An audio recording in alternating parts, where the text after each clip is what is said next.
అందరికీ శుభోదయం. నా పేరు జి హర్షవర్ధన్ రెడ్డి. నేను ఈరోజు చెప్పబోయేది డాక్టర్ భీమ్రావ్ అంబేద్కర్ వారి సంక్షిప్త జీవిత చరిత్ర. మహారాష్ట్రలోని రత్నగిరి జిల్లాలో మందన్ఘాట్ పట్టణానికి దగ్గరున్న అంబవాడి గ్రామంలో మహర్కలానికి చెందిన లాంజీ సక్పాల్ భీమాబాయ్ దంపతులకు 14వ సంతానంగా 1891 ఏప్రిల్ 14న డాక్టర్ భీమ్రావ్ రామ్జీ అంబేద్కర్ గారు జన్మించారు.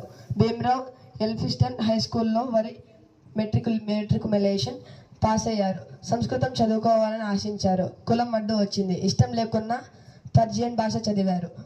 16వ ఏటనే పెద్దలు ఆయనకు పెళ్లి చేశారు.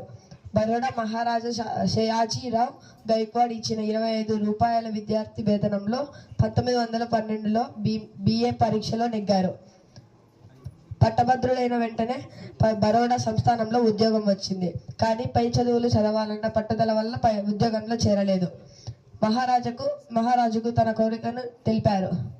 విదేశంలో చదువు పూర్తి చేసిన తరువాత బరోడా సంస్థానంలో 10 ఏళ్లు పనిచేసి షరతుపై 1931లో రాజుగారి ఆర్థిక సహాయం అందుకొని కొలంబియా విశ్వవిద్యాలయం చేశారు. 1915లో ఎంఏ, 1916లో పిహెచ్డి డిగ్రీలను సంపాదించారు. ఆనాటి సిద్ధాంత వ్యాసమే 10 ఏళ్ల తర్వాత the evaluation of the provincial finance fund in India అను పేరుతో ప్రమాణించబడింది. 1917లో డాక్టర్ అంబేద్కర్ స్వదేశం వచ్చారు. అప్పటికి ఆయన వయసు 27 ఏళ్ళు. అంత గొప్ప పేరు సంపాదించుకోవడం ఆనాటి అగ్ర వర్ణాలు వారికి ఆశ్చర్యం కల్పించింది. మహారాజు గారి మిలిటరీ కార్యదర్శి అయ్యారు.